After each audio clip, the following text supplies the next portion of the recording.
This is Ask SPS. I'm Tim. November 29th, we finally have a date. This year, Surrey Police Service will become the police of jurisdiction in this city. As you may know, right now, the RCMP takes the lead on files. They speak to the media. They have their vehicles on the front lines. Well, SPS is preparing to take on those responsibilities.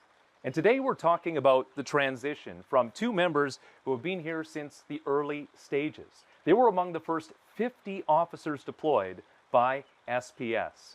We have Sergeant Jeff Wood, who joined SPS a few years ago after 15 years serving in West Vancouver. Now you have Sergeant Tyler Ennis, who also joined SPS a few years ago after 15 years of service in law enforcement. Sergeant Wood, Sergeant Ennis, thank you so much for joining us. Thanks for having us, Tim. So, Sergeant Ennis, question to you, because you've been here for a few years now.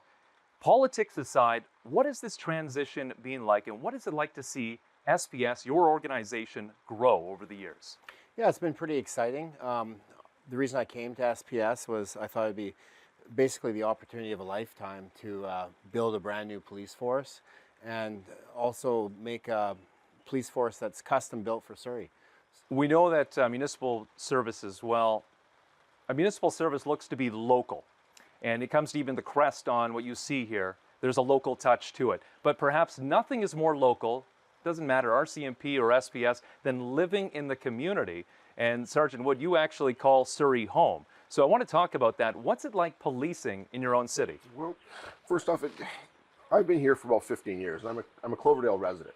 I love the city, and one of the reasons I came to SPS was because I wanted to serve the city that I actually lived in and really give back to that city.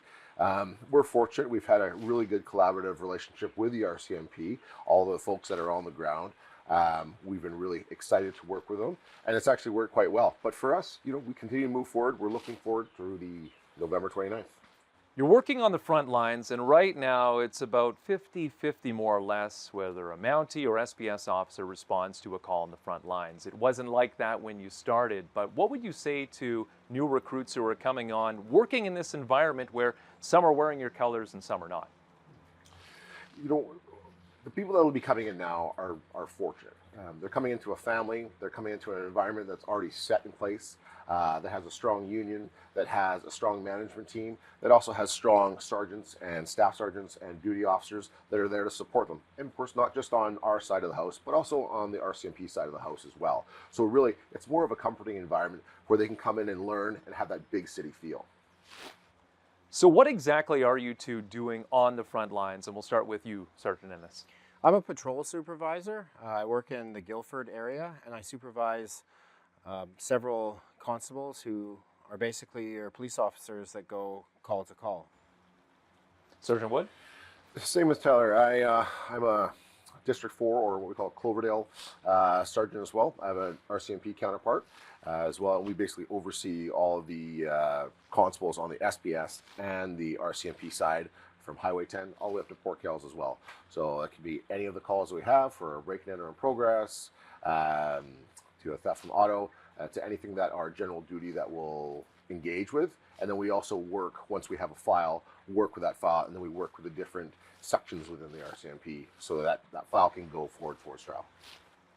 Sergeant Wood, I want to talk about something that hopefully you can share a little more on, because there's so much discussion around the transition, so many different opinions, but there's something that we all agree on: officer safety.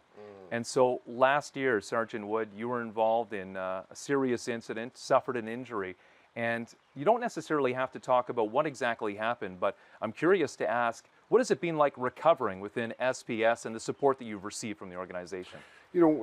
First off, just a bit of background. It was a high-risk call where we had our mental health team with us. Unfortunately, I was injured in the call. I was supported actually by both SPS and RCMP. So I do want to say, first and foremost, I do have great respect and admiration for both sides of the house that took care of me through that. I was quite fortunate as well. Our Deputy Highland really champions our wellness, and we really pushed that forward. And what I found that in this organization was that I was supported by a whole bunch of different areas within the organization, and also my brothers and sisters from the RCMP as well, and made sure that I recovered not only physically, but mentally as well. Sergeant Ennis, you're not only an experienced officer, you are also musical. That's me trying to conduct here. But you're actually involved with creating something at SPS that I think we're going to see more of in the years to come. Yeah, when I first came over to SPS for some of the ceremonial events, the Sergeant Major had asked if anyone was a piper. I grew up playing the bagpipes, and so I volunteered to assist with some of the ceremonial duties, and Sergeant Wood here convinced me that we should start a pipes and drums band at Surrey Police. So I didn't think there would be very much interest in it, but we put a fan out to the membership, and we've currently have about 25 members of the Surrey Police Service learning to play the pipes. And we're also partnering with different bands in the community, and we have some community volunteers as well. So it's a pretty exciting venture, and it's a good way for us to get to know each other away from policing, and it's all done off the job. So it's we get to know our colleagues a bit better, and work to create something new.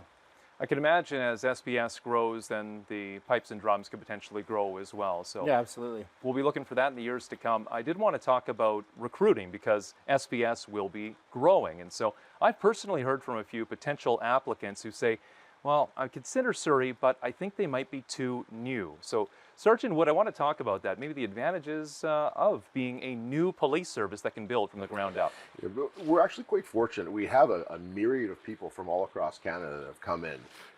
We have a large amount of people that have come in from Toronto, people that are coming from Vancouver, and people that are coming from the RCMP that have given us a large melting pot and different views on how we tackle these problems. So for us, it's quite fortunate. We don't have a single view of how we tackle all the problems within Surrey, but we have a whole bunch of different views where we can come together collaboratively, and then decide how we're going to tackle problems. So we're lucky that way. Sergeant Wood, Sergeant Ennis, thank you so much for joining us. Great, thanks, Tim. If you are looking for more information on Surrey Police and the transition, including the timelines and the staffing, you can go to our website, surreypolice.ca. For Ask SPS, I'm Tim James.